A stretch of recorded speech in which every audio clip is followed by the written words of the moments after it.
trying to take your mind and take your babies. There's no ifs or buts or maybes. I know them reptilians are so shady. The reptilians are green and scaly, trying to take your mind and take your babies. There's no ifs or buts or maybes. I know them reptilians are so shady. Millions of reptilians disguised as civilians, making billions and trillions, controlling civilians, dumbing them down and morphing them to millions. A lust for power and authority over dominions, silencing opinions while creating divisions, using technology to manipulate our visions and destroy our spiritual mission. No time for submission or superstition. So watch out for Mr. Snake or Mr. Crocodile. You're trying to waste your time, it ain't worth your while. Mr. Snake trying to make you make mistakes. Mr. Crocodile, he will defile. Better know they're crooked and wizards. Nowadays they got you caught up in the blizzard. The TV shows that twist up your brain. I know you really think you're not insane, but the reptilians are green and scaly, trying to take your mind and take your babies. There's no ifs or buts or maybes. I know them reptilians are so shady. The reptilians are green and scaly, trying to take your mind and take your babies. There's no ifs or buts or maybes. I know them reptilians are so shady. That was Reptilian Agenda by Dr. Genius. Welcome back to another edition of the Awake and Aware radio show. This is your host, Infinite Consciousness, commonly known as Jason. Please visit Awake, Aware, and Part of the Solution on Facebook, and check out Freedom from Compulsions at www.freedomfromcompulsions.dpweb.com. Last week, we discussed ascension and changing the projection regarding what you may be feeling as you're going through an evolution of consciousness and how the collective has the power to change this holographic illusion of reality. This week, we'll be discussing reptilians, gods, and demons. I'm going to begin with the Anunnaki. I'm just going to do a brief little history of the Anunnaki quickly, then we'll move on with the show. Let's talk about the Anunnaki as ancient gods, giant hominids. Who were the Anunnaki?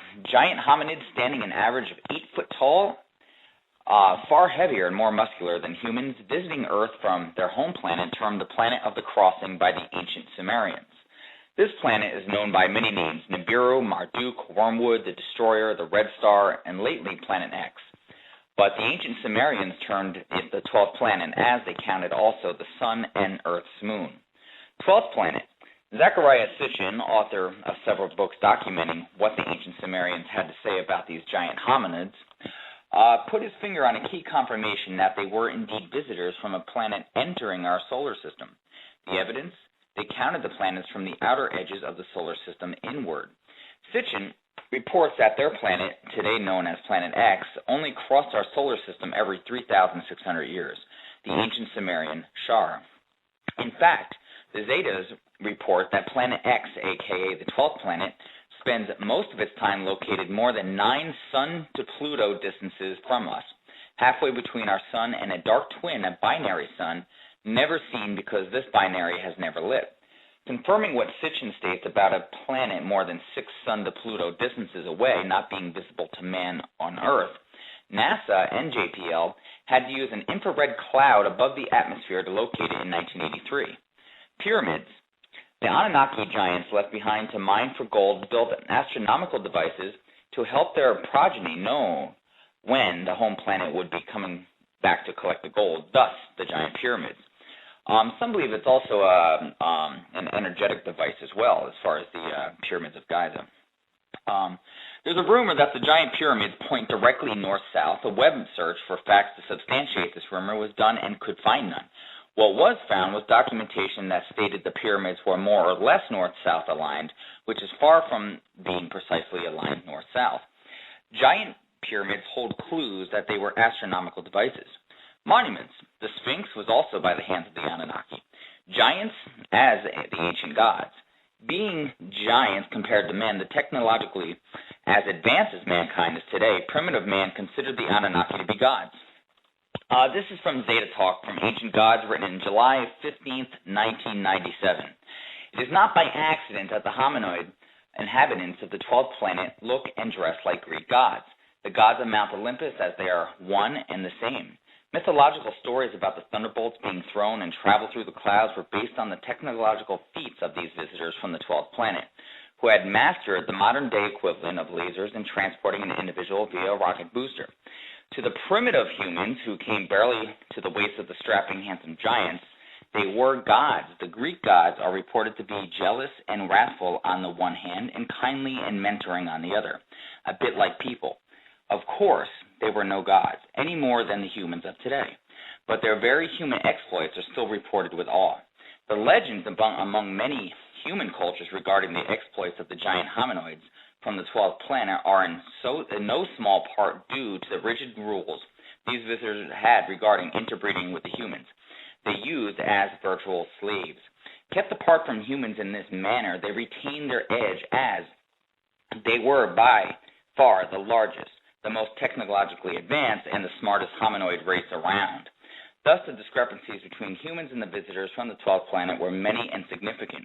The stories generated by these tall, stately giants are almost endless in human mythology, but can be recognized and differentiated from stories based on mere humans by several distinctive traits. Okay, this is still part of the quotes from the Zeta. The gods were hominoid in appearance. Mere humans are not raised to the statue of gods by other humans, in spite of cultures which temporarily and in a patronizing manner call a reigning human king or chief a god. The hominoids were savage and exacting in their treatment of their human slaves, executing them for trivial infractions as examples, and unforgiving no matter how trivial an affront or fervent the apologies. They had technology that seemed miraculous for the age, such as the ability to throw what appeared to be lightning bolts, float along above the ground, or take off in rocket ships, or perform surgery and have the patient live. They lived apart from humans in separate quarters or villages, yet visited their human slaves frequently, enough that the slaves considered themselves unable to escape in bondage without physical bonds. End quote. Okay, that was from the Zeta. Let's continue on with the Anunnaki. Ancient Egyptian gods, ancient Babylonian gods, the Visigoths of Germany, ancient Mayan and Incan gods are almost to a one particular individuals from the 12th planet royalty stationed on Earth to supervise mining operations. Stories about ancient rebels, notable for their stature and courage in battle, are also frequently based in part on the heritage from these visitors, as the rebel most often carried some genetics from the rape of a female slave who managed somehow to escape and bear her oversized infant alive. The legacy today is genetically dispersed throughout the Mid-Eastern countries, Germanic countries, and the South Seas, and is identifiable in those humans who simultaneously possess a large stature, a fierce temper, a strong musculature. Keep in mind the reptilian brain, which I will get into briefly a little bit later. That is the innate traits of the reptilian brain: fight, flight, freeze, that kind of stuff. Rather than being considered gods, they are often considered criminals. David of the David and Goliath tale was such a half-breed, and thus was not a mere man challenging one of these giants. The fierce Visigoths of Germany were another example of the stamp these giants had on the cultures they visited. Could these be the Nephilim of the Bible, who fell to earth from heaven? The Anunnaki needed gold for their home planet to retain the heat and light that bounced up into the atmosphere. Their home planet, Planet X, aka the 12th planet, is a smoldering brown dwarf, neither a planet nor a sun, with a slow enough smolder that heat and light are generated, but not to the extent that life is not possible. Their search for gold and the value they placed upon it is the reason humans today place such high value upon it and gave rise to many legends. Let's talk about Mars quickly. Were and are the Anunnaki on Mars? They certainly were in the past, mining for gold there as they eventually did on Earth, and leaving evidence of their presence as they had on Earth. Images taken by the many probes NASA has sent to Mars confirm this, documenting the face on Mars and grid-light city street and aqueduct outlines, though NASA worked energetically to suppress this information. And let us not forget about the pyramid structures on Mars that are in the same alignment as the pyramids in Egypt, which seem to be in alignment with Orion's belt. But how many of those 20,000 images were of the contested face on Mars or other suspected man-made landmarks? Despite intense pressure on NASA to film the area, everything but the Cydonia region was imaged. What were the Anunnaki doing on Mars? mining for gold. They washed the ore with surface water, sending it into underground caverns during this process, destroying the base for the atmosphere in the process, and thus the traces of former life on Mars and the former lakes on Mars found today. The Zetas, which I quoted earlier, are speaking of the Mars moon Phobos, heavily endowed with gold ore, which the Anunnaki had been mining and living within up to the present. NASA's Jet Propulsion Labs had to admit the evidence of water on Mars. Let's talk about the moon briefly. While on Earth, the Anunnaki also used the moon as a staging point and as a communication assist. All right, this is from the Zetas as well, written December 15th, 1995. Despite NASA denials, all the structures on the moon are not natural, nor are they man-made. The moon, so close to Earth yet clear of the Earth's congested surface and atmosphere, has been used by many alien groups and for many reasons. Currently, it is a home for those in the service of self who reside there. However, their home is not what has humans talking, as they are placed on what is called the dark side of the moon, never visible from Earth. During the era when the hominoid visitors from the 12th planet were running mining operations on the Earth, primarily for gold, they used the moon as a communication outpost, as it was free of cloud cover and allowed for a more precise aim through space. The moon was thus a booster, magnifying signals sent from Earth and sending a clear, strong signal into space. These communications went to their mining operations on Mars, but primarily to their home planet when it drew near, as the opportunity for contact with home was not to be missed. There was also speculation of the moon influencing and manipulating human consciousness to this day. The shards of communication crystals abandoned and idle, but causing quite a stir among humans these days. Yes, they use crystals for communication. The Ark of the Covenant was in fact such a communication device, thus the voice of God seeming to emerge from the Ark. The origins of the draconian reptilians, let's get straight into the reptilians, dates back to millions of years ago to a planet near the Draco constellation. But to better understand how the draconian reptilians came to be, let's step back and look at a little universe alien history. When the universe was created, it was created with a handful of beings, both physical and spiritual, to populate the known universe. From these beings, the universe would slowly become a place with millions of races spread throughout the constellations. One of these races was the Carians. They were given a home in the Orion constellation. The star Alpha Dracona became their home, and from there the reptilian race would evolve. Because the Carians were spiritual beings that existed in a different dimension, they chose to become physical in appearance and exist in the third dimension. By doing this, they took on the shape and bodies of the creatures who flew over the planet they were given. These creatures resemble our earthly birds. From here, the Carians would begin to genetically integrate themselves into the reptilian species of the draconian world. From there, the reptilian race would being their quest to rule and conquer over the majority of our modern Milky Way galaxy. Because the Carians gave the reptilians the notion that they had the right to conquer and destroy anything that got in their way of their evolutionary progression, it was created a race of evil reptilians that simply cannot coexist in a galaxy full of thousands of races. Because of this inherited religion of conquering, many wars and much death was plagued our galaxy and the human race. As the reptilian race from the Draco constellation grew, they would find themselves in elevated states of spiritual power. Soon the reptilians were able to detach their being from the third dimension and return to their etheric bodies. Here, they would realize that negative energy would allow them to continue their way through the cosmos and continuously grow as a powerful race of beings. Although the Carians did not intend to create a race full of hate, rampage, and destruction, they simply could not avoid these basic instincts while creating a race that they wanted to be powerful, self-perpetuating, and dominating. Therefore, today we have the reptilian alien agenda that seeks the corruption of our planet and the minds and hearts of its inhabitants. By assisting mankind in this egocentric task, the reptilians gain more power through the ingestion of our evil/negative energy. Reptilians have become one of the most captivating alien races in our galaxy. This race of reptilian alien beings originate from the Draco constellation, as we said earlier, and now find themselves throughout the entire galaxy. Reptilians are also known as lizard people, reptoids, and reptilian aliens, and have been commonly associated with government conspiracies, government control, and manipulation of our home planet. The reason many people associate these reptilians with such actions is because of their inherent nature to to be evil. Reptilians ingest negative energy. Arcturian aliens ingest positive energy, and have been known to even clone the gray alien race in order to have a slave population that will supply the necessary energy for their race. Who are the reptilians? Reptilians have been mentioned by many contactees and abductees for centuries, but who are the reptilians and where do the reptilians come from? Some would argue that reptilians were Earth-evolved beings who expanded out into the cosmos, and others argue that they came from the Draco constellation, as we stated twice already. From numerous contactee accounts, we have gathered enough information to deliver the truth behind, this is from the author of this piece here, the truth behind the origins of the reptilian aliens, who they are and what their intentions are. There is much truth to the speculation of Earth-evolved reptilians, but it is not, how most people know it to be. Reptilians evolved in two separate planets. One was Earth, and the other was a planet near the brightest star in the Draco constellation, Draconis. From these two distant planets, two distinctive different races of reptilians would evolve and would help shape our planet and civilization as we know it today.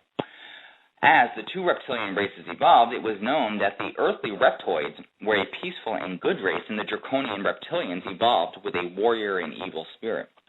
Reptilians from the Draco system are manipulative and deceiving by nature. These reptilians are so advanced that, like Arcturians, they have surpassed the physical limitations of their material bodies. Reptilian aliens from the Draco constellation ingest their nutrients through energy, but their needed food source is bad or evil energy. This inherent fact makes them self-preservation and evil agenda of the reptilian aliens, or for the reptilians, for the Draco constellation. Reptilian aliens from the Draco constellation are also rumored to have created the race of aliens that we know of as Greys. This creation of a species was necessary for the survival as a race. I do see a few callers in. I'm going to start taking calls at the end of the show. I do have a lot to go over. I just want to get through this information first. So I apologize. I'm not going to pick up right now. I will pick up towards the end, though. Okay. As the Draconian civilization continued to grow and expand, they needed new sources of nutrition. Seeking other planets to infest with their evil agenda, they soon came to realize that a creation of cloned, evil race would benefit them. Gray aliens were created as a slave race to the reptilians. However, as the reptilians grew in numbers, so did the Greys. Soon a revolution would take place that would give birth to the Gray aliens and their agenda to find a cure for their cloned race that is slowly dying. Draconian reptilians soon began to look for a new source of energy consumption and came across our planet, Earth. Here, they observed a highly advanced race of reptilian-like aliens known as reptoids.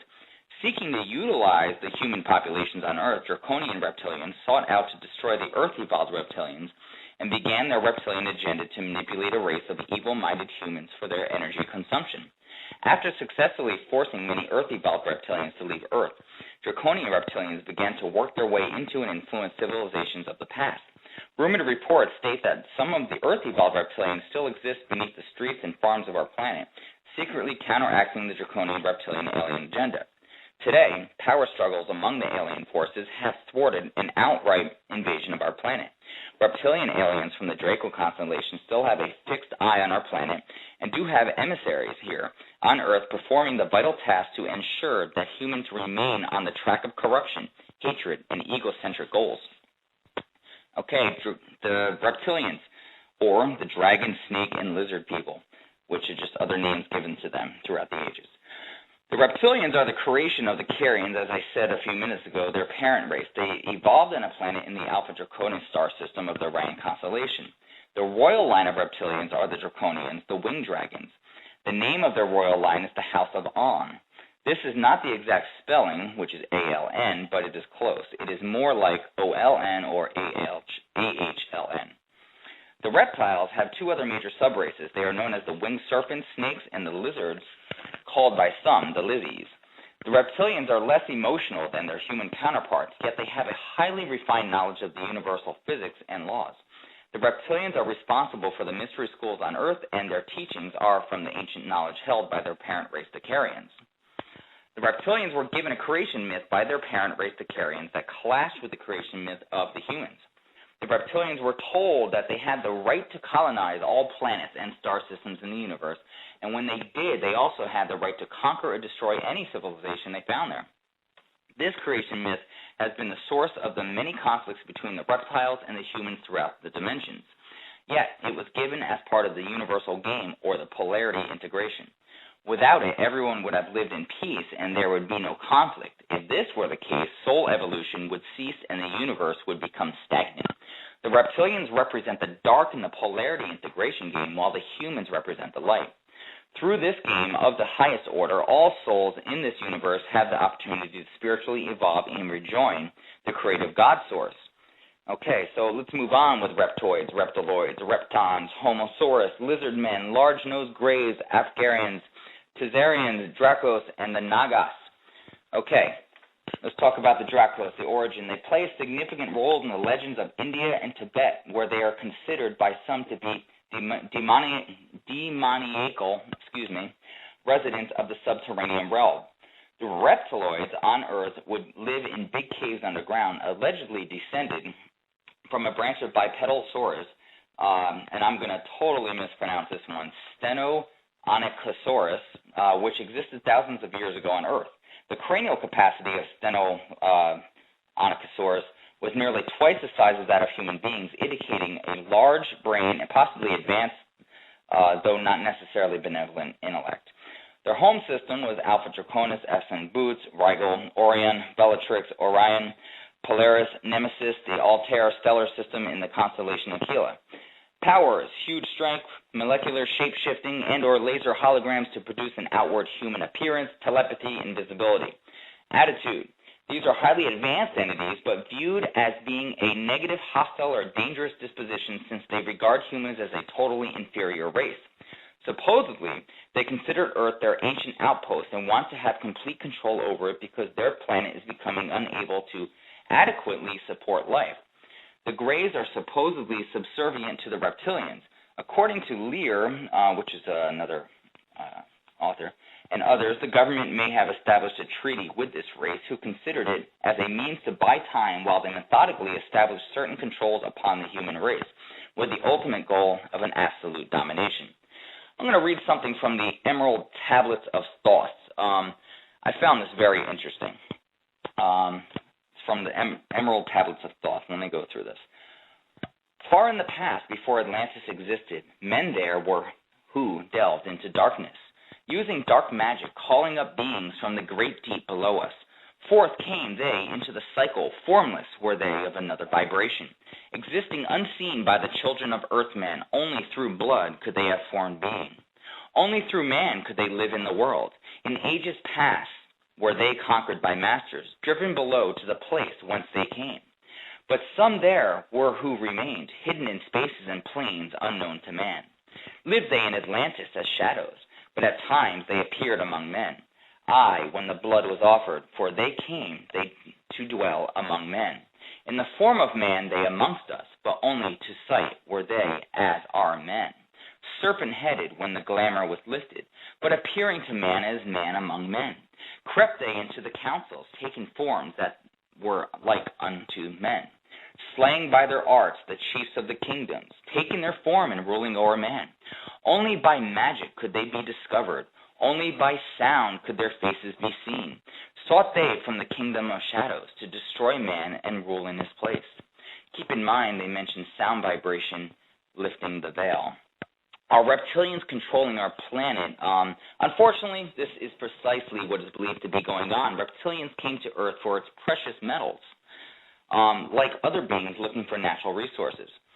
Ike, speaking of David Ike, argues that the Anunnaki came specifically for a monatomic gold, a mineral he says can increase the carrying capacity of the nervous system 10,000-fold. After ingesting it, the Anunnaki are able to process vast amounts of information, speed up transdimensional travel, and shapeshift from reptilian to human form. They use human fear, guilt, and aggression as energy in a similar way, part of the reason they organize human conflict. The more negative emotion we admit, the more the reptilians absorb. Thus, we have the encouragement of wars, human genocide, the mass slaughter of animals, sexual perversions, which create highly charged negative energy, and black magic, ritual, and sacrifice, which takes place on a scale that will stagger those who have not studied the subject. Looking back at history, we're able to count for all of these kinds of events. However, today we can all agree that kings, lords, and deity-like leaders haven't the ability to control the mass populations of today like they once ruled in the past.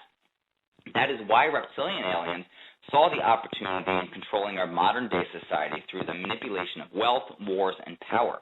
Many would agree that the only way to truly have such an influence would be to have some kind of overseeing entity that could influence any aspect of today's modern age.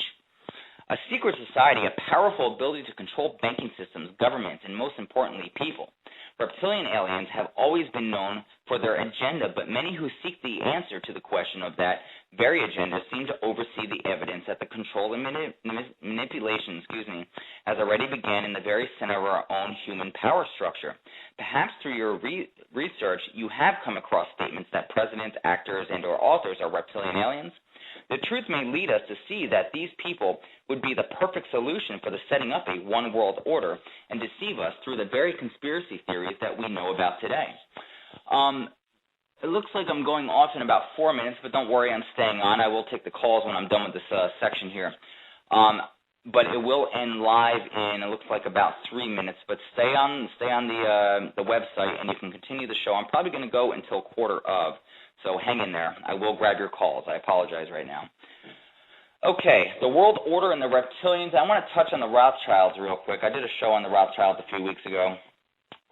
The reptilian alien bloodline streaming through the global elite cannot be seen more clearly than with the aristocratic family, the Rothschilds.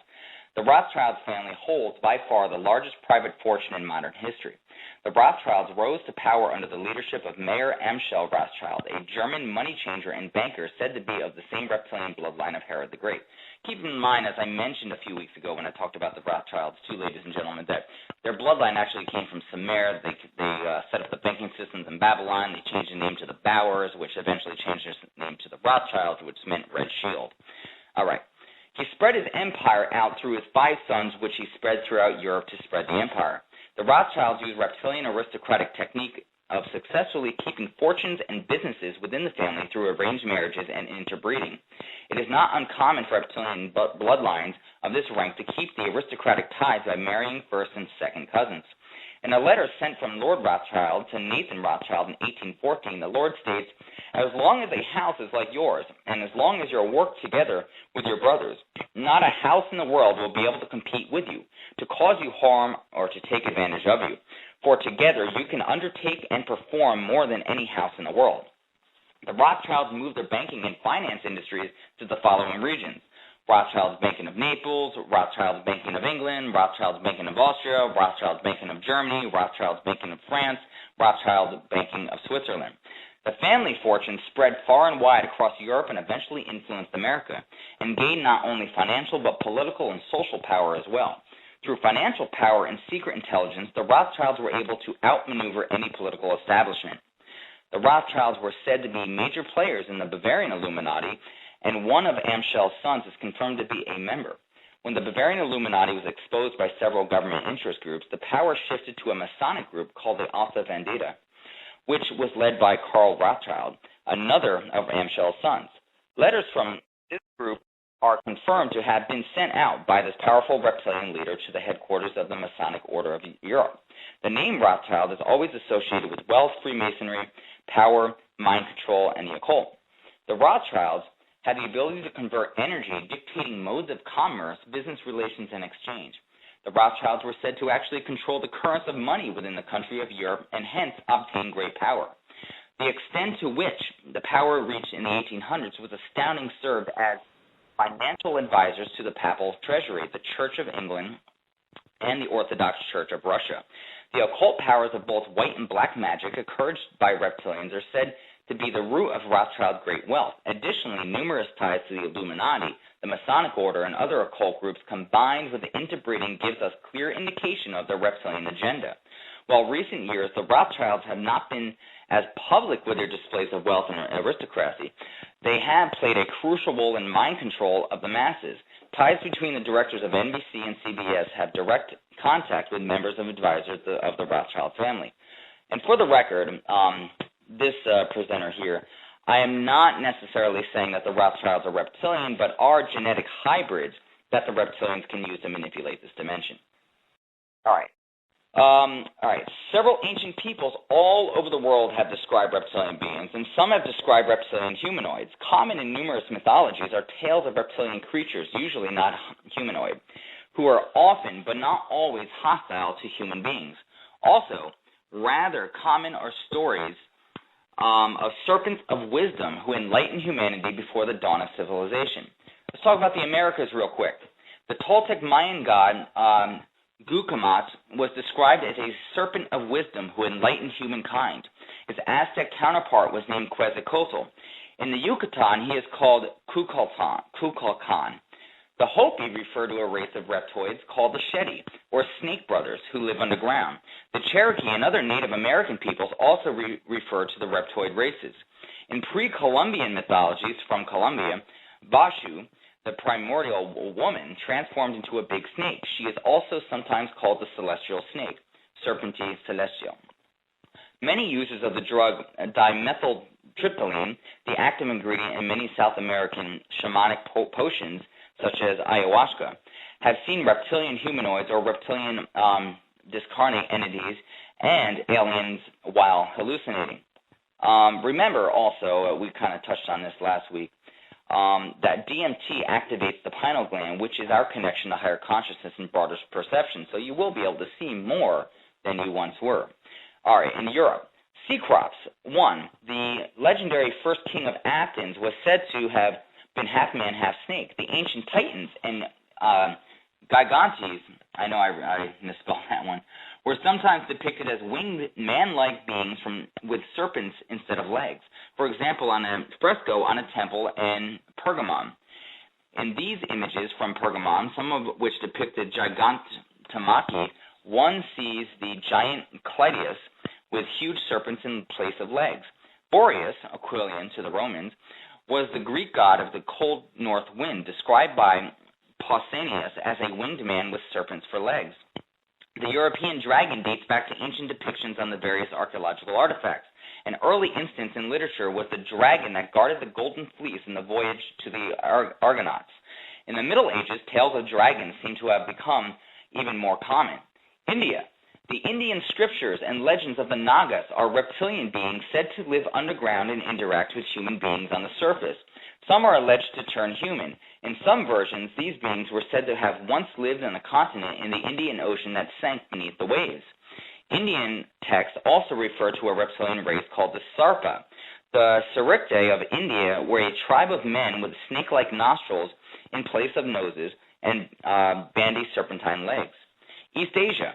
The Chinese, Korean, and Japanese speak throughout their history of a long, yang in Korean, ru in Japanese, or dragons conceived of in both physical and non-physical forms, but rarely depicted in humanoid form, though they may assume a non-reptilian human form. The Japanese have tales of Kappa, a basically reptilian humanoid. In China, Korea, and Japan, underwater realms where the dragon kings and their descendants live are referred to, as well as the lineage of humans from a race of dragons. This lineage was also claimed by Asian emperors who were believed to be able to change from human to dragon form at will, much like the modern concept of shape-shifting reptilians. However, the dragon is seen as a good rather than evil in Eastern tradition. The Middle East. In the Middle East, reptilian beings ranging from certain jinn to dragons and serpent men have been spoken of since ancient times. In one of the apocryphal books, purporting to be the lost book of Jasher, a serpent race is described. In the book of Genesis, God punishes the serpent for deceiving Eve into eating the fruit of the tree of knowledge of good and evil by decreeing, "Upon thy belly thou shalt go, and dust shalt thou eat all the days of your life." Genesis 3:14. All right. Traditionally, many have felt this implied that the serpent, a snake or reptile, had legs before then. Thus, it is therefore often portrayed in Western art as a humanoid woman with a snake's tail and sometimes lizard-like feet, as in detail from Bosch, Last Judgment. In the Middle Ages, down to modern times, the devil was often conceived as a humanoid with reptilian characteristics, as were demons in general.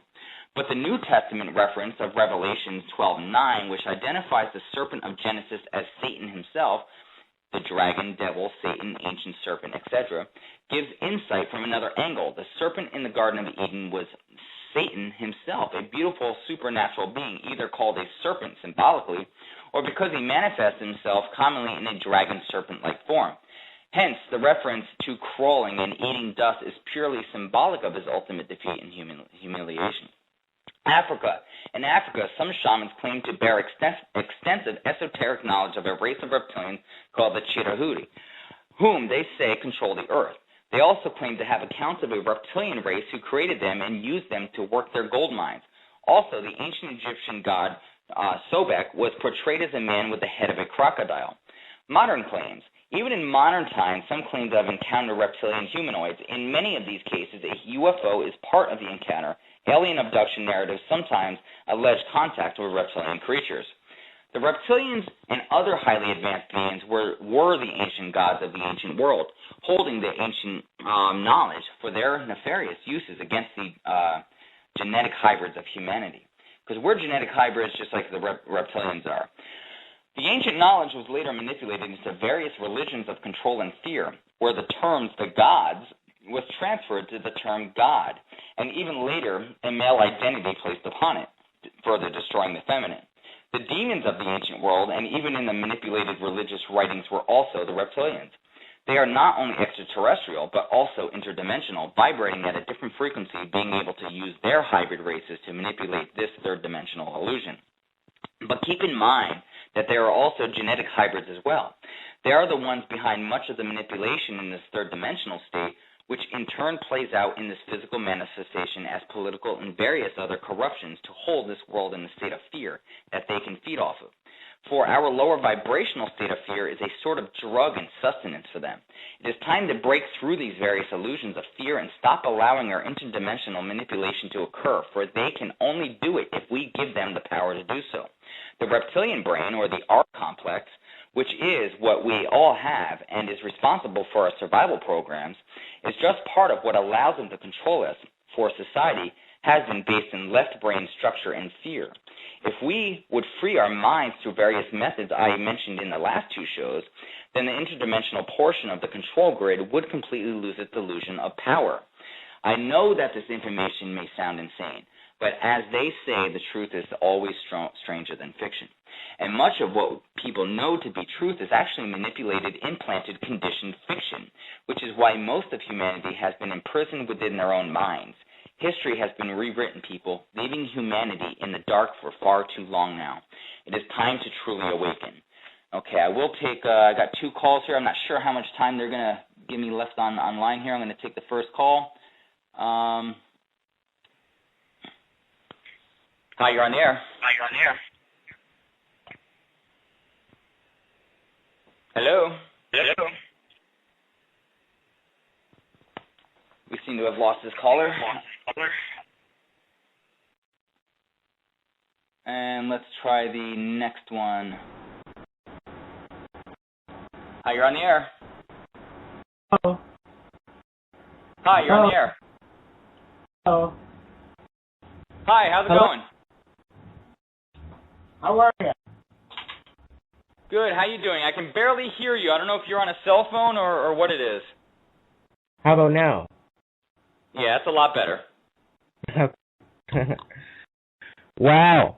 Some radio show.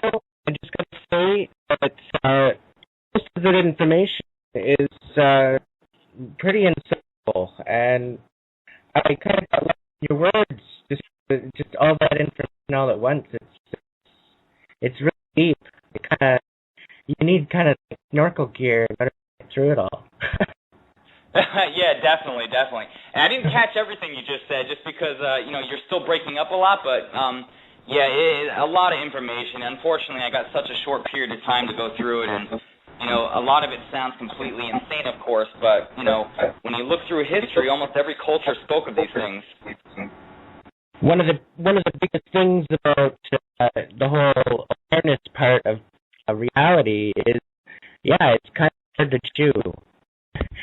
And you know what? I think that's only humanity's issue, because they open up their emotion and they don't open up their minds. They're too scared of what's there.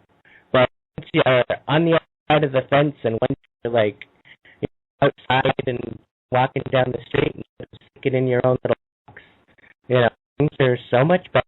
There's so much more beauty. There's so much more to life. More purpose. So. Oh, absolutely. I mean, the mind is the biggest prison out there, and if we get cut off, it's not me hanging up on you. It's just the radio show will cut me off. But the mind is the biggest prison out there, and the mind a lot of times in this third dimensional illusion is controlled through the emotional states, the negative vibrational states of fear, and it's a shame that so many people worry, what is my neighbor going to think of me? What is everyone going to think of me? I can't talk about this. I don't even want to look at it, so I'm just going to call BS on it without doing my own homework, which, again, is contempt prior to investigation.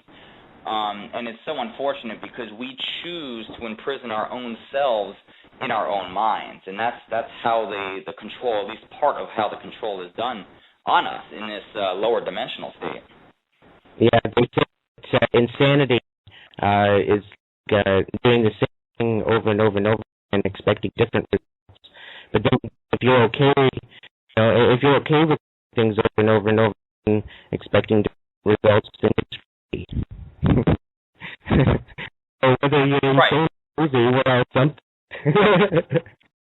Well, absolutely. I mean, even Einstein said, I believe that was originally an Einstein quote, you cannot solve a problem with the same level of consciousness that created it. And people wonder why do I keep having the same experiences? Why do I keep repeating the same things over and over again? Well, because you haven't changed, and we need to change our internal selves in order to change the projection, which is the external illusion of this reality. We got to change inside to change the reflection outside. Exactly. You are what you eat, you are what you see, you are what you read, you are what you consume with your body. They actually did an experiment on water. There's a Chinese scientist, and he projected water to many different realities of perspective. And what he found is that thought and reality and the energy of reality changed the properties of the water and changed the crystallizations when he went to freeze and microslide. And it showed that the crystallizations formed to that exact reality, considering we're 60% water, and energy and reality can change that water, and we're 60% water. What do I thought was? What do I? Absolutely. We can literally heal ourselves if we really, really, truly believe in it. The magic that you were talking about earlier, and it seems that it's energy. That's what magic is. It's energy. How you use it. You use it to maybe hurt someone, then yes, that's typically black magic. If you use it to heal or if you use it to do good with people or yourself, as long as it's not in a way that's too much of personal gain, and it's not harming anyone, hey, it's there. It's supposed to use. It's part of our heritage. It's a part of who we are. Right, and what we call magic is actually what we all innately should be able to do anyway. And, we've been, genetically manipulated long ago when we were most likely 12-strand DNA light beings. And, now we have 2-strand DNA. But you see more kids being born with 3 strands of DNA now. So you can see we're evolving. And, I believe the experiments that you're talking about are the ones that Dr. Emoto did in Japan with the thought vibrations and the intention being placed into the water, and being able to freeze water crystals, and you can see how the intention of either the higher vibrational state of love or the lower vibrational state of fear has on this water. And as you said, we are majority water. Some people say 60, 75, some people say 90% water. And just think of what we do to ourselves and what we do to each other through negative thought forms and fear-based mentality. And, we got to understand that we affect all because we are all. We're connected to all things, and we've forgotten that we're one with everything. So everything we do affects the whole, kind of like a hologram. Exactly. And I was in magic a little while back, and I got to seeing the different forms of and different ways of projecting that energy. And what I found was to know the enemy is to know how to defeat them. So in one sense, those are weak spots. There's good spots. it's kind of like playing with a certain team to switch it to a different aspect all the time, and you get to know them. And if you know their energy and the way they use it, literally change. We can literally change the world if we all believe ourselves. Absolutely. It's to be bold, to be brave, and we get above all this repetition that